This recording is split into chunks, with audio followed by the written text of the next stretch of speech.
All right, so we just got done riding here at Dryer, and we're gonna have a brew from Silver Lake Brewing. So we got our Growler, and they recommended a golden rye lager. So love it.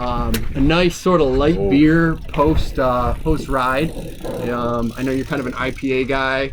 I usually like something a little darker, but after a ride, that's kind of too much. They did have a coffee beer that they made with the local coffee shop. So the beans came there, which was cool, very cool, but not necessarily a post-ride drink. I don't. That might have been helpful for me this morning. Yeah, maybe. Yeah, I didn't think about that. No, maybe we'll have to get that one next weekend. Right. Holy God, that's good. So yeah, Silver Lake Brewing in Perry, great sponsor of cycling events. The owners of are cyclists, great rider. Cheers, my friend. Cheers. So they're a great spot if you go ride Finger Lakes Trail or road ride through Letchworth.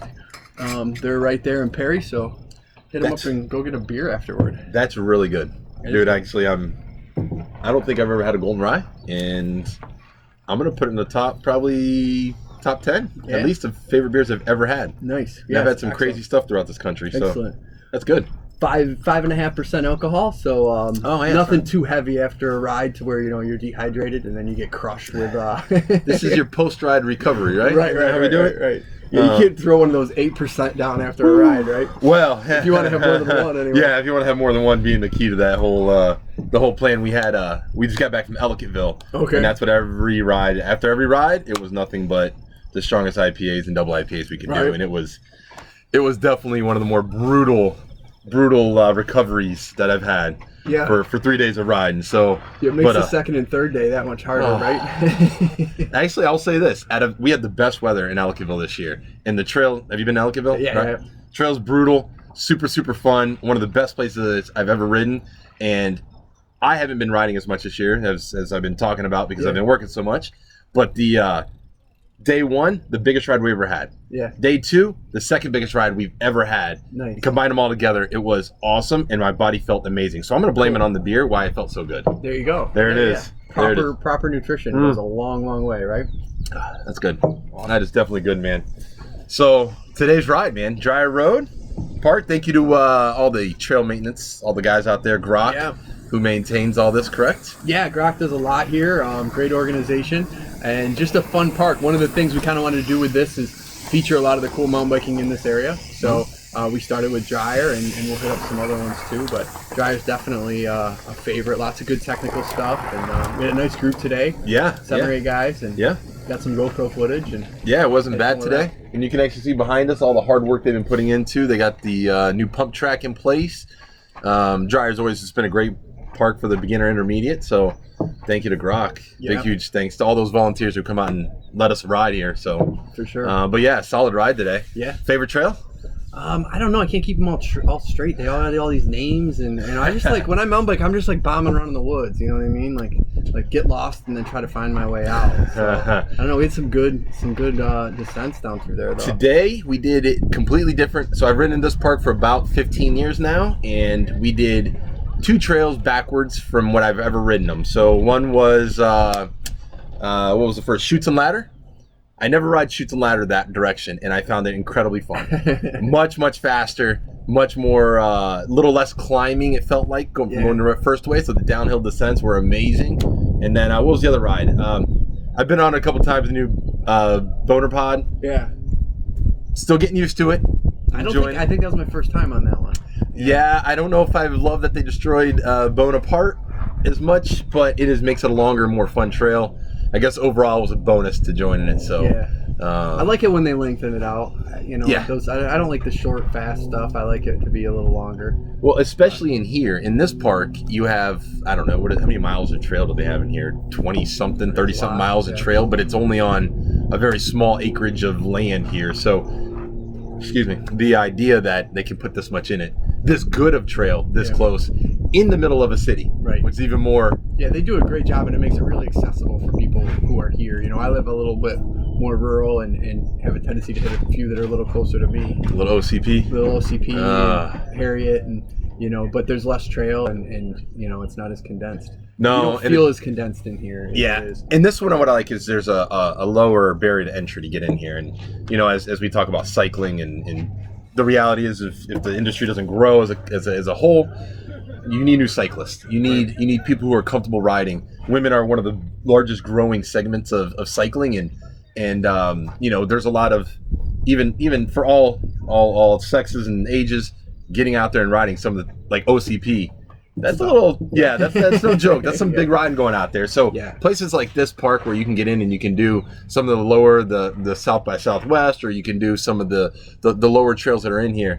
It's a great spot to take. I even brought my very first time bringing my daughters out riding, came here. Yeah. So we went up and then we did Ziggy through around. So nice. Great place for them. And you know, as we want to grow the industry, that's a necessity. So we see a lot of families here today, so that's always awesome. Yeah, we saw the tow behind on the bike. The dad was ripping through those woods with the kid on. That dad was strong, man. He was pulling that kid through. The kid was bouncing back and forth, and he was loving it. You see his face? I think dad could have pulled me up that hill. I was looking for a little help. I told you, if we can get one of those, you can carry me in it, dude. I'm all for it. Listen. So let's talk about the growth of the industry and sort of the way it's shifting, because you're doing something that's it's happening in a few different companies for sure, but it's very new and certainly here, and people are catching on to it. So so the industry is the best way to put it is evolving incredibly fast, and the biggest my biggest concern for the industry right now is that the bike shop's going to be the one that gets left behind in this whole thing. Direct to consumers, bikes are people are more confident in buying direct to consumer thanks to Amazon and pretty much anywhere you want to buy something. If we look at the retail side of the business, the last time you've been shopping, when was the last time you went shopping at a real store? I don't know, can't tell you. Yeah, I mean, I had to go to a Harbor Freight the other day to go pick up something, and when I got to this Harbor Freight, what I noticed is in this plaza 3 years ago, it was packed. The whole plaza. I got there now, and almost 70% of the plaza was dead. There's nobody in it, and which is a sign of not only in the bike industry, but in industries all over retail. It's not about being in a retail location anymore. Now, the problem is that I personally believe that the bike shop is the heart of the cycling community, and they are the ones who drive community events, races, just group rides, you know, just hanging out. Going back to one of my favorite places, there's two bike shops that really do an excellent job that I know of. Craig at Mendon Cycle Smith, which is a local guy right here. You can go there on a Friday night and they serve beer. Nice. Or they taste test. I don't know what the. You're gonna pull back on the legality. They don't serve beer. Yeah, they're not selling anything there. You can drink beer there on Friday night with your buddies. Bring your own or something like that. Yeah. So. But the difference is the atmosphere. The atmosphere is the same reason why I like to ride. Everyone knows I'm no racer by any means. The last race I've done was which is the Farm Mall. I did two of the four races just because I wanted to get back into shape a little bit. I'm not a racer, but I like the camaraderie. I like coming out with my buddies like we did today, with 7 to 8 of us, and we just started chit-chatting. I mean, we sometimes sat at the trail, and I'm like, oh, crap, I'm talking too much. We got to get moving. So, but that's cool. That's what's cool about mountain bike ride. You know, I kind of come from a road background. I've never ridden mountain bike for a long time, but I always ride and race more road, and I love it. It's great stuff. But I love the mountain bike aspect. I don't bring my computer. I don't have a power meter. Like, we're just riding. We're talking when we want to talk. We're stopping when we want to stop. And it's just... And you get lost. You get lost in the woods, and you know, I've done a couple road rides. Everyone knows I'm not really a huge road rider at all. It scares me to death, honestly, being on the roads with cars and cell phones and all the other things that distract us when we're out there. But just the being in the woods, to me, it always feels safe. I'm out in the woods. We even saw a baby raccoon today. I mean, that's kind of got a little nature in us. I think I got it on the GoPro. I might be able to include it. Let's see if we'll get a little snapshot. We'll put it in right here. But he was awesome. But I mean, that's the things you don't get to see. And you know, none of this can really happen without the local bike shop. And as I see the industry change, I fear that the local bike shop, well, they are getting the dirty end of the stick. I mean, we've talked about this many times, but if you look at the trend of how bikes are being bought and sold by consumers and retailers alike, we are pushing it to online, and the question is how do we keep the bike shop relevant? Right. Because at the end of the day, the bike shop has to be the part that brings the community together. Yeah, absolutely. And as we discuss some of the different issues, the biggest issue I see with a lot of the bike shops is that it's stuck. The bike shop is there. Like, it can't go anywhere. If you look at all the great bike shops we have here, Towpath and Park Ave and Try On Bike and Rochester Cycle and Fitness, all the different bike shops we have here, they're limited to their space, right, until they bring a person out. And so that's one aspect to it. Being able to be part of the community as rents go higher and margins get lower, it's harder for them to employ. Well, and part of that shift too is I remember many years ago when I was first getting in, like this was 10 plus years ago, I was first starting just getting into riding, and I had my first road bike and I'd ridden it for a while, and I was kind of looking for that upgrade. You know, it was a Trek, it was a nice bike, and I'd kind of gotten into a little bit of racing and was sort of going to bike shops and looking around. And at that point, there was some stuff online, but there was like I forget what the brand is now, but there was a couple of brands out there that were online, but not like what you guys were doing, right? So I went to, and I asked a bike shop owner, well-known bike shop owner in Rochester, super knowledgeable guy, right?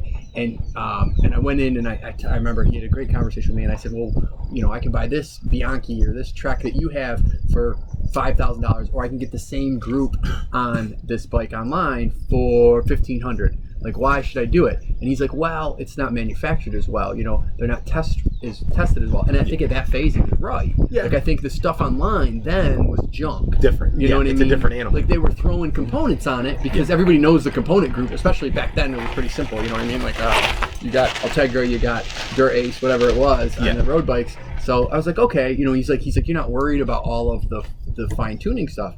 But now we don't have that advantage anymore in the bike shop. No. Right? Like, that's gone. Yeah. So now we have to look at, like, the way some of those brands are forcing the bike shops into these. Because that's the other thing, too. The bike shop's a victim in this. They're not the ones doing it. They're just trying to survive. Well, and it's the worst part, and I hate to say this, is I do blame the bike shops because they allow it. Yeah. And it's just like a car dealership. The car dealership allows Ford or Chevy or one of these other brands to push these 100 models into the industry. And there is a choice to make at some point, and the question runs into it, and it's tough. If you have a brand like Trek, a great brand, I own Growler, but Trek's a great brand. Sure. And they have the quality behind them, and they have all those other parts behind them. The biggest problem is, tell a bike shop owner and you got to remember, bike shops are failing at 20-25% per year. Right. So they're dropping out, and there's new guys coming in, but they're dropping out. The good ones stay. The ones that are a little bit weaker are kind of falling to the wayside, which is how business functions. It's capitalism at best. But the problem is that if that bike shop says, you know what, I'm not going to carry Trek anymore, what do? How do they survive making their, which sounds sad, their $75,000 a year as a store profit? Right. I mean, that's ludicrous if you think of a business that's all they're going to be able to produce in a business. And we had a conversation earlier on the trail. Because standardization is the death of a business. There's no innovations. There's nobody pushing the limits of what we can do. And although it changes every 10 minutes, and unfortunately, some of the big brands are doing it just because. But I think the savior of the industry is not standardization, but customization. Oh, you're speaking my language. Yep. I haven't seen it for a while. A just-in-time kind of system where, with the mentality of people today, you go to Amazon, you order a bike, 2 days later it arrives, right?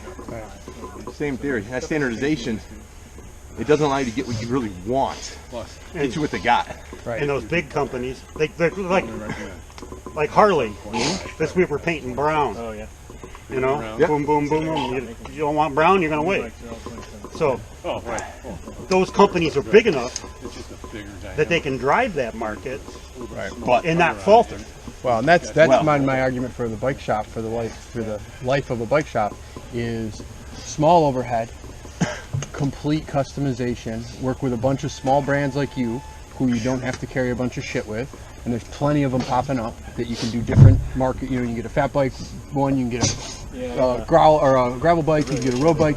You can get a bunch of different models, but you're customizing directly with those companies, and you're just the consultant and the community organizer who's organizing rides and events and consulting and giving that interaction for the people who aren't going to buy online. What about this? And the Standardization, the death of the industry.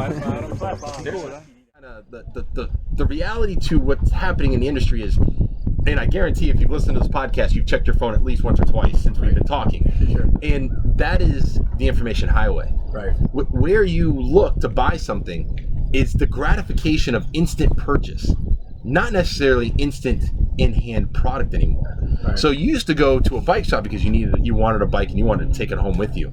But Amazon, all the other companies, including my company Growler, we've semi-trained, or the consumer has now agreed to that. You know what? I'm going to go right online and I'm going to buy a better valued bike because, like you said, the quality may not have been the greatest back in the day, but nowadays the bikes are amazing. Yeah. I mean, the bikes are just straight out amazing. And take a spin on one. And that's because of a lot of small companies like you who started producing good bikes. You know what I mean? It's not because the big companies shifted that. It's because the small companies coming in, they're figuring out how to build good frames, they're figuring out where to get good frames, and then they're building quality bikes. Well, and that actually becomes a more important part. And we'll talk about a little bit about how the shift in manufacturing is going to really make a huge impact on the industry. So the first part is just the quality of bike you can buy online. Right. You can buy it because they're not necessarily involving the bike shops anymore. Right. You go to look at maybe like a brand like Linsky or even sometimes ours. We do work with dealers, but there are brands out there that don't, and that's it. They go direct to consumer, like Bikes Direct maybe. They don't need them, and they're making huge profits, and they're selling, realistically, they're selling quality frames. The Kinesis frames are quality frames with a good spec at cheap prices. The problem is they're not built when they get to you. Right. So that's not always. In our case, we actually fully assemble the bikes and ship them fully assembled. So that isn't always the case, and that's actually changing how things happen. But the quality's there. Right. The price point is much cheaper. It's hard to make $2,000 to buy a quality bike these days. And if anybody has kids and wives and work hours like I do, I'm not only do I own two companies, I'm a full-time cop. So I legitimately put my life on the line. So when I look at money, I look at it as $2,000 is a lot of money. Yeah. It better be well worth it. Right. And if I'm going to get $2,000, where am I going to get the most bang for my buck? Is it the bike shop or is it online? Now, physically online, I'm going to get the product is going to be worth more. Right. In our case, Growler is incredibly good about customer service, but if you take in just straight out knowledge of our own products, but if you go to a bike shop, Craig at Mendon Cyclesmith, Eddie over at Fast Eddie's, or you go to some of these, whatever they are, there are some really talented people inside these bike shops. Yeah. And they're not getting paid their value. Right. They don't have that ability. And so what's happening is we're losing quality workers in the local bike shop, and we're getting just the guy who shows up because he thinks bikes are fun. Right. And it's not there. So what's actually happening? And if you're a guy like me who can't fix anything on his bike, right? So I buy that bike from you that's awesome and it's high quality, and then it needs some maintenance because all bikes need maintenance, right? What am I going to do, right? I got to go to I need a relationship with the bike shop, and who am I going to ride with? Have a beer, come sit down. There you go. We're having a guest here enjoying a little... Brian was out on the ride with us. He's a little too extra. Silver Lake Brewing. Yeah. Delicious, man. A little golden rye. Beer. Nice. Pour some in. We're just talking... His Dunkin' cup. Yeah. Now that's how a mountain biker does it. I'll shut up. No, you're welcome to sit down, man. Enjoy it. I like my Growler. There you go. Hey, see? So this is actually one of the things we talk about, and we talk about the pouring. We should pour a little bit more here. I don't know about you. You gotta. I'm okay for a moment. Let me sit. I'll have a little sip here in a minute. But you talk about. You're welcome to sit if you want. We're just chit chatting. You can jump in anytime. But one of the things we talk about is that experience the customer has, right? So he's actually a prime example. He's a Growler owner. He's part of the Growler family. Glad. Hey, there we go. See, there's more. See, everyone knows everybody here at Dryer. So one of the things that happens is, can you get the experience online versus in a retail shop? And what's actually happened is you can. You want a beer? Sure. Come join us. We're doing a podcast too, so you're welcome to join in. We're podcasting, Pack Chatter. Come on. You got an extra cup over there by chance? Let's see what we got. There's extra beers in there. There we go. For sure. But you want to give a salad? Sure. Thank you. What's up, bud? How are you? Pretty good. How are you doing? Living the dream. Yeah. What's up, brother? How you doing, Tony? Good, man. Good. Glenn and I used to work together until he got a new job. Yeah. I think I met you, but so I remember running into you here boy, a while ago, you had this bike I had never seen, and you introduced yourself and explaining your plan and I still don't and go to work. everything, and yeah, and now I see these things all over the place. It's There it really is. So that going back to the cult, the Growler Nation. That's right. But and this is kind of a prime example. He met us once. So right now the discussion we're having right now is what's going on in the bicycle industry. How the local bike shop is the heart of the business, but how it's kind of moving away from it and it's destroying it. So how do we fix it? How do we get it back to the bike shop so that the bike shop, which once again is the most important part of the business, but it's companies like mine who I do have bike shops that sell us, but the reality is I don't need a bike shop to sell us. The experience people can get coming through us is I don't need it. Does that make sense? But I want it. Sure. I don't want to. Well, you see recognize the quality of it for the community Yeah. and the long term of the bike shops at the center of the community. So let's go back to what's the answer here, and I think you and I have the same answer. So you can pitch it or I can pitch it, but we both know we both have the same concept. Right? So the concept that Growler is actually working on currently, and this is actually something that I personally believe is going to revolutionize how a bike shop functions in the future, because I think if it stays the way it is, it's dead. Mm-hmm. So we are in development right now of literally not a mobile repair shop, not a just sales channel, a mobile bike shop. So you take something like Craig at Mendon Cyclesmith, or you know what? Take a Park Ave for all I care. It doesn't matter. The brand isn't the matter, or the company doesn't matter. Get somebody who is highly involved in the community, and instead of making them stuck on a spot on Monroe Ave in Pittsburgh, you give them the ability to show up here on a Saturday with a truck and a full-blown trailer that carries demo bikes or bikes for sale, a repair center inside, and you start your group rides every Saturday morning at 10 a.m. and everybody comes and joins, and then we drink a little beer afterwards, and we create that community, but I create that wherever I want. Mm-hmm. So when I talk about what the reality is, the best bike shops are in the community, but they're still stuck to the traditional sales floor, and that is the death of them. That sales floor forces them for companies like, we'll just say the big three brands, to say, no, you know what? You want to do this? You got to have X amount of floor space. You got to carry, $500,000 worth of inventory every single year, or right now at any time, and you better sell that before I bring it back out in spring for the next set. And I think that's what maybe the average consumer doesn't understand that hurts the bike shops tremendously. Is you want to carry, like you said, one of those big brands, right? So it's like, okay, you got to spend $5,000, and then if you don't sell all that stuff, you still got to spend $5,000. Yeah. Right. So then you run into that issue where, Glenn comes in and he's looking for a bike. And he says, this is my budget, and this is what I like to do, and this is what I want. And I go, well, this is what I got on the floor. Yeah. It might not be quite right for you, but it's what I got to push, because how else am I going to survive, right? Whereas instead, and this is the other piece in addition to the mobility, where we talk about customization, if we were running a system, we're working with small companies that run customization, it's like, great, let me build you the best bike that's for your money. Like, let's put the money in the right spots. And on the trail ride, we were just talking about, I sat down with a customer the other day. We didn't even go to the bike shop. We went to the bar, had a couple of beers, right?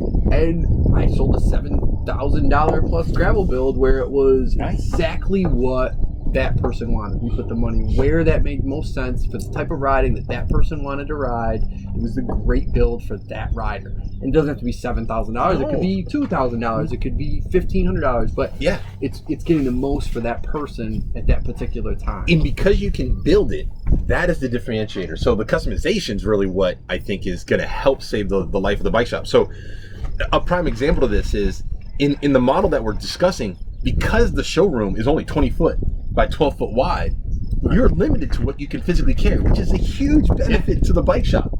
Because in our model, you should be able to spin a bike roughly, especially with our new American made line. Once the frames are here, we can spin a bike from powder coat to full build in under 3 to 4 days. So that's what you're talking. That's obviously when we're fully staffed and we're running right. And I mean, we're having growth that's killing us right now. But 5 days. Right.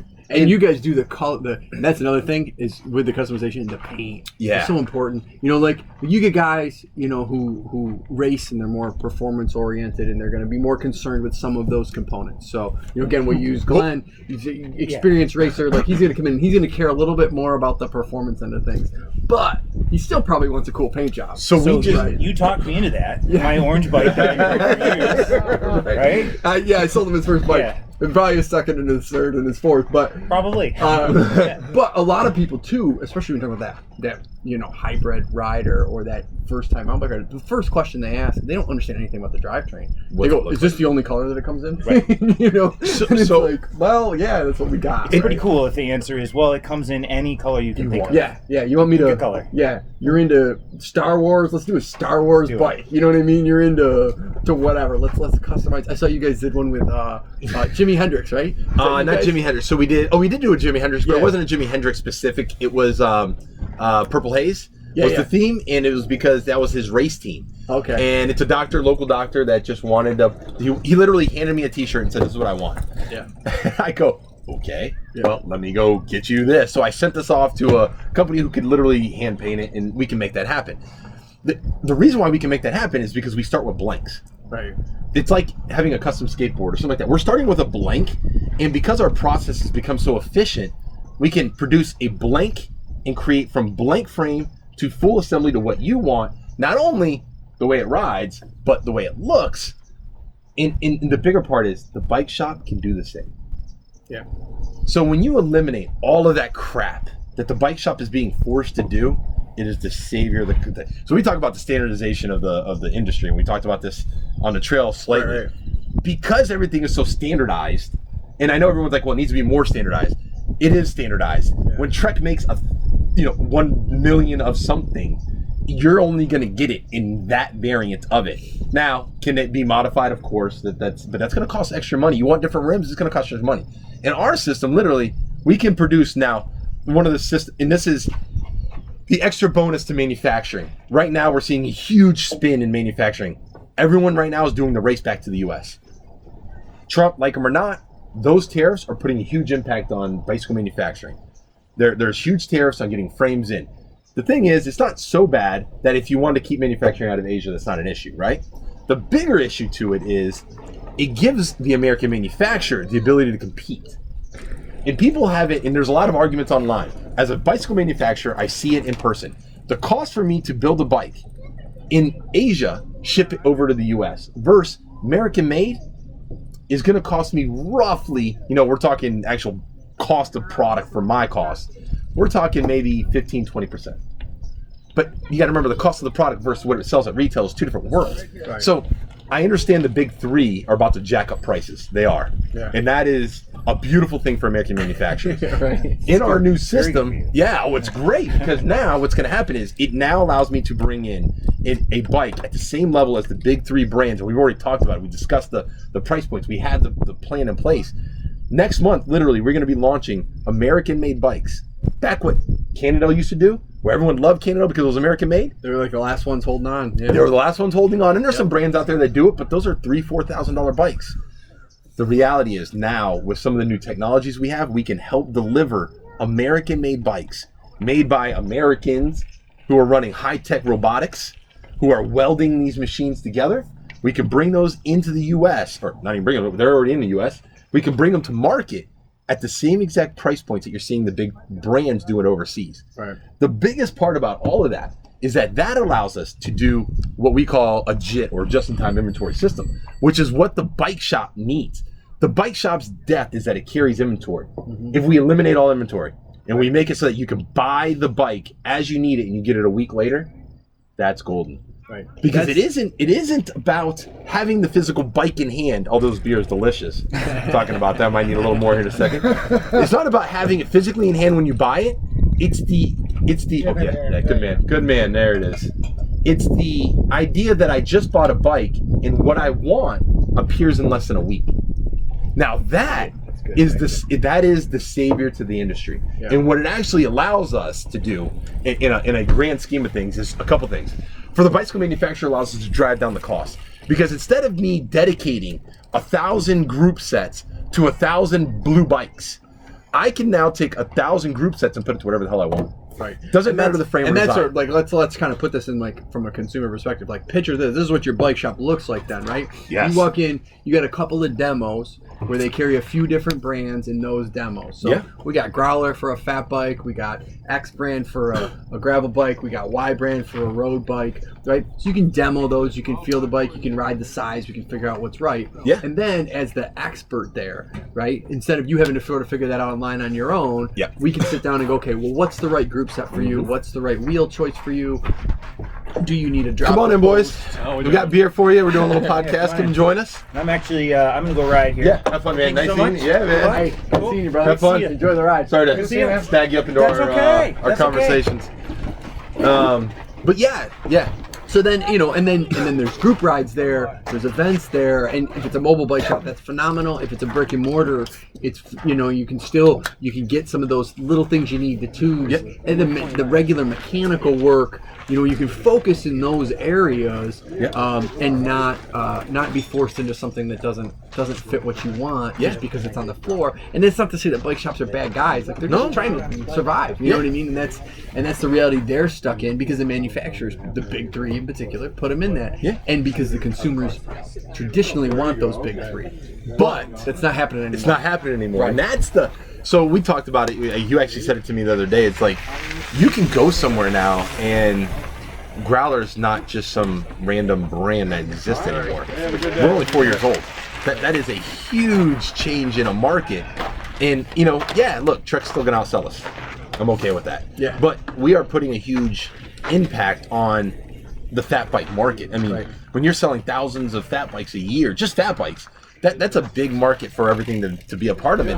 When you really think of the grander scheme of what's happening, the bike shop is the only one that's really truly losing. And that's the scarier part to it. Yeah, it's good people and people who are really good at what they do and know so much because that's the thing. It's like as a consumer, it's like I got a job, I got a family, like I don't have time to know the difference between every new group set that's out there and understand all the difference. Before, like I want that person to guide me through that. I want that person who can find the problem with my bike and fix it and give it back to me so that I can ride it in a reasonable amount of time. So let's imagine this. So going back to the Growler bike shop theme in our theory and what we're working on right now is I pull up to Dry Road Park, just like we talked about today. I pull up and the trailer expands and I literally have a storefront right here. Inside that storefront, I have either demo bikes lined up on one wall or brand new bikes lined up, but I prefer demo bikes. And then I have a couple ready to go frames and a couple parts, build kits sitting in a back room. You go out and take one of our demos for the ride for the day. You already know what you want. By the time you get back, we can technically build, as long as you have the frame color you want and all that fun stuff. Right. You can build you the group set onto the frame you want while you're at the bike park. Right. And you want to talk about revolutionizing how a bike shop functions, or a industry is going to change. Okay. It is what I believe, me personally, is going to save the actual local bike shop. Yeah. Because direct to consumers, they're coming. Yep. We make too much money. The profits are there. The margins are there. The industry is there. The customer service is there. Everything is there to make it worthwhile to do direct to consumer. So how do we save the bike shop? Yeah, and we need to. It's You absolutely super need to. important. Super important. And I know I think it's great coming from a guy like you, who, like you said, you can cut that out. I can cut it out. You could be totally savage about it and be like, "Screw the bike shops," you know what I mean? I'm gonna go all out. But you see the bigger picture with the community, and you're like, "We want that." Like, we huge. absolutely do. Yeah, we do. I mean, take Grok or Wynimba, some of our local groups that are out here. They're phenomenal. Like, if it wasn't for them, we don't have Dry Road Park. We don't have, whatever trail systems they have out, Jake's Rock or whatever. I don't know all the different versions that are out towards Buffalo and some of the other areas, but you don't have those. You just don't. Yeah. And if it's guys like me who, once again, I have 4 kids, I own 2 companies, I'm a full-time cop. Right. I could donate to these causes, Right. but the chances of me actually getting out for trail days in mass production just isn't going to happen. I've done a couple, but beyond that, it doesn't just doesn't happen. Right, you got your job is to service other areas. Yeah, we need yeah. those. We need those jobs as well. Yeah, and it's a whole entire community that allows us to continue. And the bike industry, it's funny because everyone keeps saying parts of the bike industry are. Sorry, I'm just watching a fatty go over the I don't even know what they are. The big jumps, big whoops. Yeah, right? the big whoops. Yeah. So it's that actually drives the industry. And if you look around, you'll notice. I'm sure you've seen in the background. There's about 1,000. Hey, Pooch! Look, there's about 1,000 little kids running around here. It's the next generation of. What's up, brother? How are you? Good. But it's the next generation of the bike shop. Where's the unicorn? Is it not out today? No. Fair enough. I thought I'd ask. I feel so bad I don't have it. You don't have to feel bad. It's a bike. Are you out riding? Yeah. That's all that matters. But right at this very moment. You like that lefty shock? Yeah. Yeah. It's a beautiful thing, I isn't it? love the weight. I love the weight of the Growler. Yeah. The weight. I love the weight. The weight. And I love the geometry, how it goes around the corners, and you know how most fat bikes just kind of veer around corners. You get a little bit more control with yours. Yeah, man. How's the Pooch? Where's he at? Come here. What's the dog's name again? Sorry. Tilly. Lily. Tilly. Sorry, Tilly. So last time we went riding, I saw him out over at the wetlands, and Tilly wanted to go ride with the bikes. He was hiking or walking with the dog, and Tilly was gone. Tilly wanted to go, so our crew stopped and gathered Tilly. And There's nothing like a good trail dog. Oh, I love the trail dog. I had a buddy who lives next door who loves it. He had a dog, can't trail run anymore, but it was Have a great day, guys. see you, Lou. Have a good night, buddy. it's an Australian Shepherd. Oh, those And, great dogs. Dude, that dog could run. So we would show up, and we'd pick that dog up, or pick him up, and the dog would bark the whole way up to the ride because it just knew we were going, you know? And then we get going, and every time we slow down, he would bite my buddy, like on the leg, and just pull on it, which is great. My buddy's kind of obnoxious like the dog. Are you on film? We are. That's okay. You wanna jump in? Sorry. Come So, say hi. Are you Tony? Yeah. I just became friends on Facebook with Tony, right? Yeah. I'm so confused. Like I know you guys from From the gravel races. Yeah. Yeah. That's so funny. How you doing? Very cool. I am hurting. Yeah. Yeah, I just got back from Scotland. You want a beer? Oh, I'm good. We're doing a little podcast, so. Oh yeah. You want to come in and say hi real quick? I saw that. Jump your head in. Just say hi real fast. Yeah. Sit right here. This is how we do it here. Oh, that's so funny. I don't have a That's okay. Listen, not everybody does. No, it's I not saw that yet. email. Yeah. I was like, I don't have a growler. It's okay. It's okay. Come on, sit down. This is Michelle, right? Michelle, Yes, see? Michelle. State champ. Yes. Yes. I She am. won the intermediate state championship at Prattsburg this year. Did. And, Oh, raced very the gravel nice. series. Congratulations. Thank you. Look at that. Yeah. You got local celebrities and everything. I know, right? We saw her on the trail. We were high-fiving Yeah? on the trail today while we were riding. Yeah. How was Jar today? It was good to be out. The conditions are great. Yeah. Beautiful. I Great. just got back from Scotland, so. How was that? Were you riding in Scotland? Yeah, I did a race. Oh, yeah? What was that? How'd you Tell us do? about The Highland 550. Nice. Yeah. That's 550 miles, I'm assuming? Yeah, it was really Or a tough kilometers. race. They 550? use miles, actually. It was Oh. a really tough race. How long? How many days? I was out there 8 days. 8 days.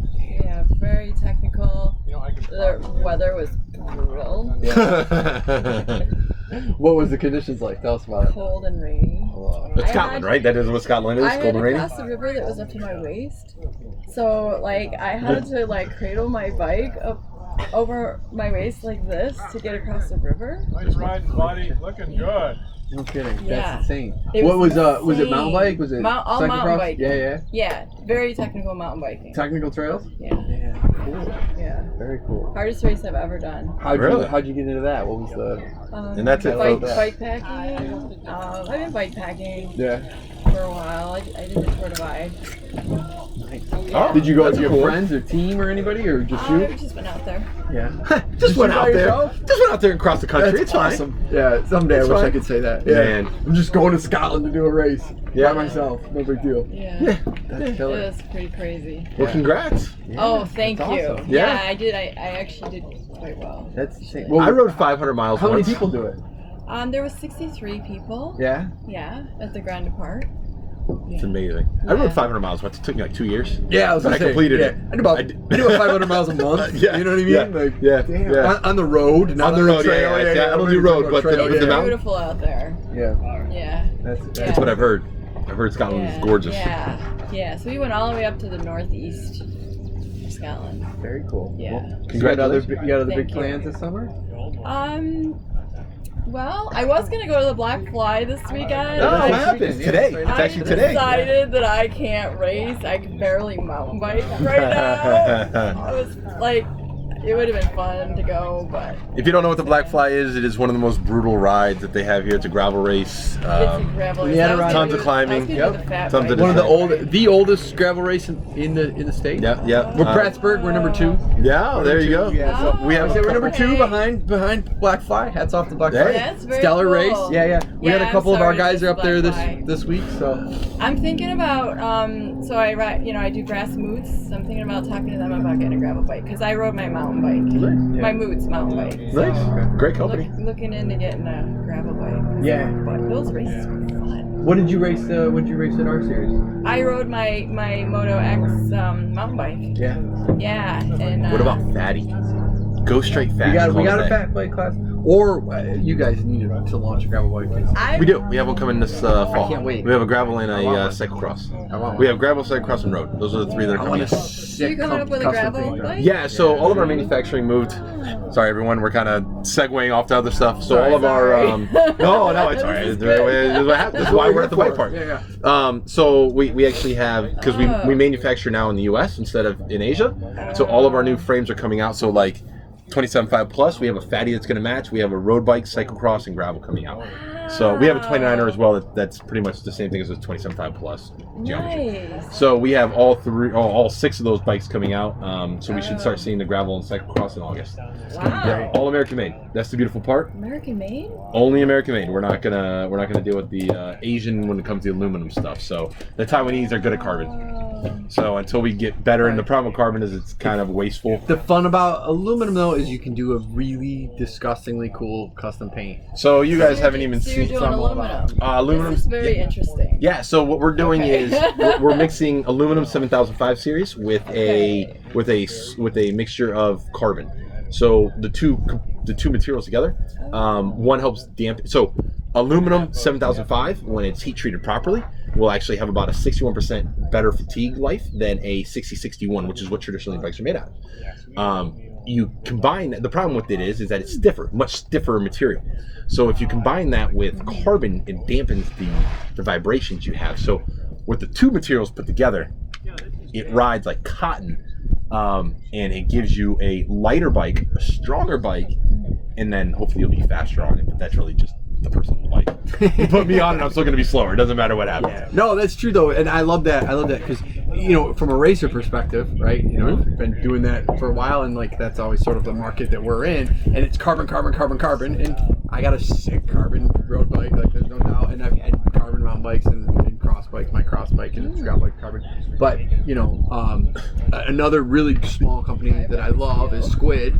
Oh, And, awesome bikes! Yeah, awesome, yeah. very cool bike. I love Yeah. those guys, and I love Anthony Clark, and he comes out to our gravel races, and that dude's racing worlds on an aluminum bike. You know what I mean? So it's like it's kind of like I can't say I need a carbon bike when that guy crushes. I mean, we went on a ride with him before. I don't remember which race he came out for all three of the gravel races, but I think it was before the last one.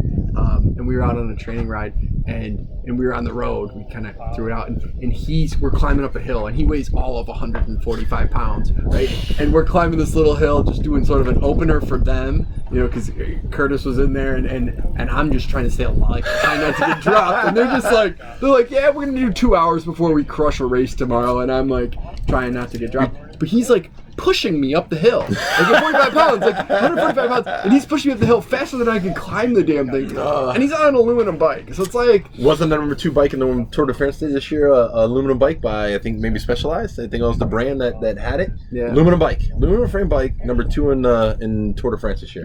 Yep. That's insanity if you think about it. Like titanium bike that I have, there's aluminum in that. It's a Yeah, of mixture. course. Yeah. Of course. Yeah. And you know what the reality at the end of the day is? It's the frame, there is a weight difference in the frame, and I know grams matter when you get to the pro level and stuff like that. Sure. But for the average person, a pound in the frame, which is not rotational, doesn't matter. Right. It always goes back down, going back to the componentry of it, which is the wheels matter, the tires matter, Wheels. Yep. the drivetrains. Even for that, for the most part, if you get the right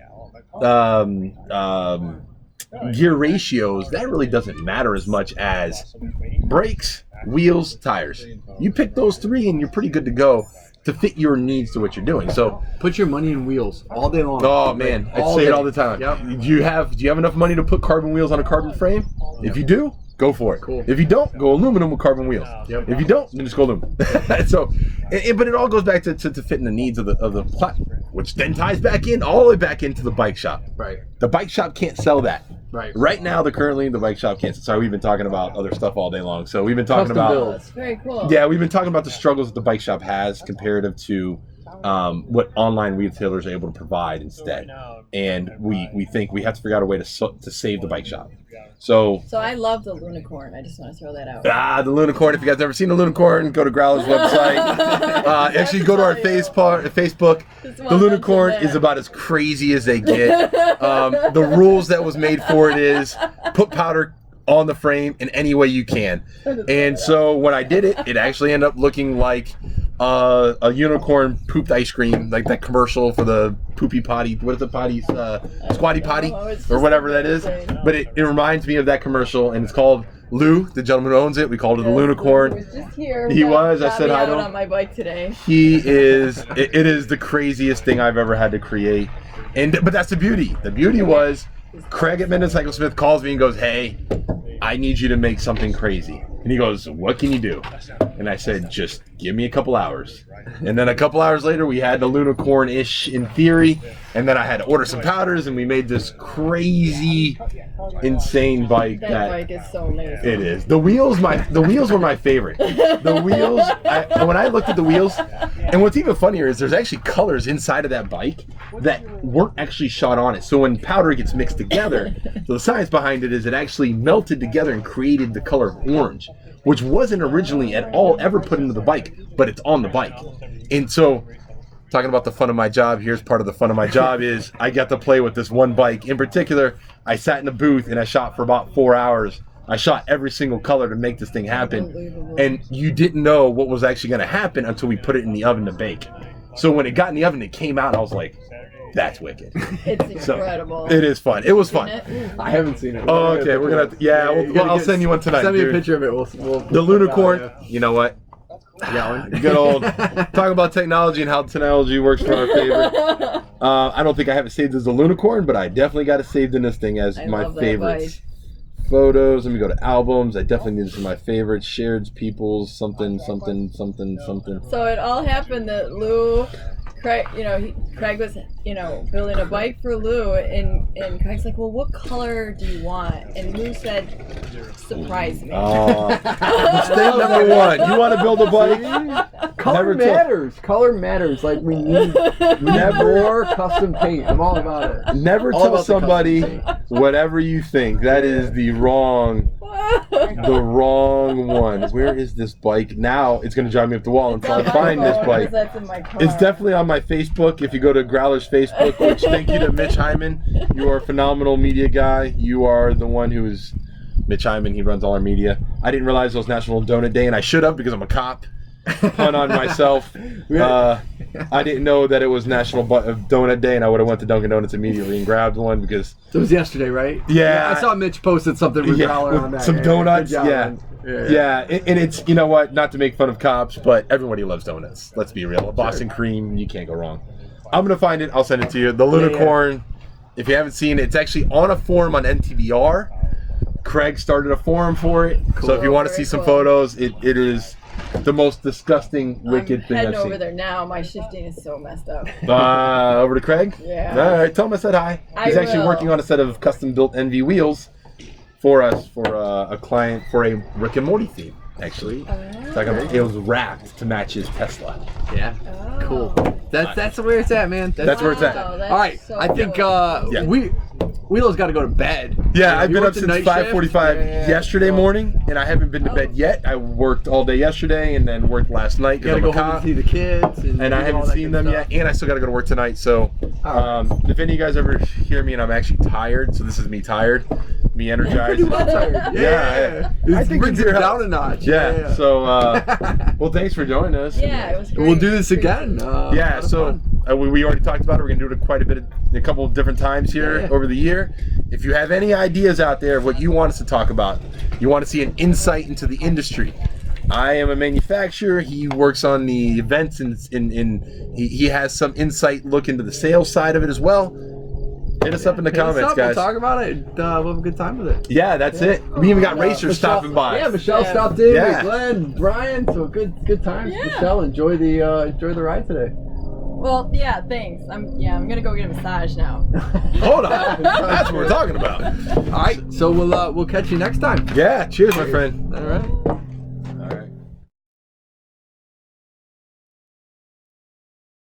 No. I'll send you the link again. All right, let's ride, boys. Where are we heading to? What do you think we do the South by Southwest loop, come back around, go to the top, and do Willo's favorite run? What the hell's the name of that one? They combine the two? Oh, the Boner Pod? Boner Pod, you call it. Yeah, fucking Boner Pod. Boner Pod. Boner Pod. So we All need right, to take a left. South by Southwest loop all the way around. Go ahead, Chris. I'll follow you.